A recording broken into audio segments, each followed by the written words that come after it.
یہ بتائیں کہ کل 31 مارچ ہے اور آزادی مارچ کے لیے جو سوات سے بھی لوگ جائیں گے قافلے کی شکل میں، تو وزیر اعلیٰ صاحب نے اعلان کیا تھا اور چیلنج کیا تھا کہ کوئی بھی نہیں جائے گا، پھر بھی لوگ جا رہے ہیں، تو کیا یہ حکومت کی پہلی ناکامی ہے؟ نہیں نہیں نہیں، ناکامی کی بات نہیں ہے. اصل میں ان کے ساتھ معاہدے کے بعد یہ بات سامنے آئی ہے کہ اس سے پہلے تو معاہدہ نہیں ہوا تھا ہمارا.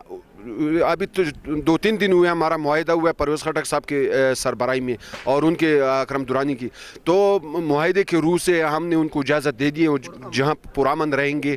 اگر قانون کو ہاتھ میں لیں گے تو پھر قانون بھی حرکت میں آئے گا. انہوں نے کہا ہے کہ ہم کوئی ایسی حرکت نہیں کریں گے جس سے قانون کو تکلیف ہو یا حکومت کو یا کسی عوام کو یا کسی جگہ کو. ہم نے ان کی نشاندہی بھی کر دی ہے. اسلام آباد میں ایک جگہ بھی بتا دیا کہ وہ آ کر یہاں پر پیسفل جلسہ کریں گے اور اس کے بعد منتشر ہو جائیں گے. تو اس حوالے سے روکنا تو میں سمجھتا ہوں کہ کوئی ضرورت نہیں رہی ابھی اس بات کی. اور اس حوالے سے میں یہ بھی کہنا چاہتا ہوں کہ انہوں نے جو دھرنا اور جو جلسہ ارینج کیا تھا وہ تو اس میں مقصد ہی ختم ہو گیا، کیونکہ نواز شریف کو تو ضمانت مل گئی ہے. ابھی ان کے جلسے کا مقصد ہی کوئی نہیں رہا. بڑی مہربانی.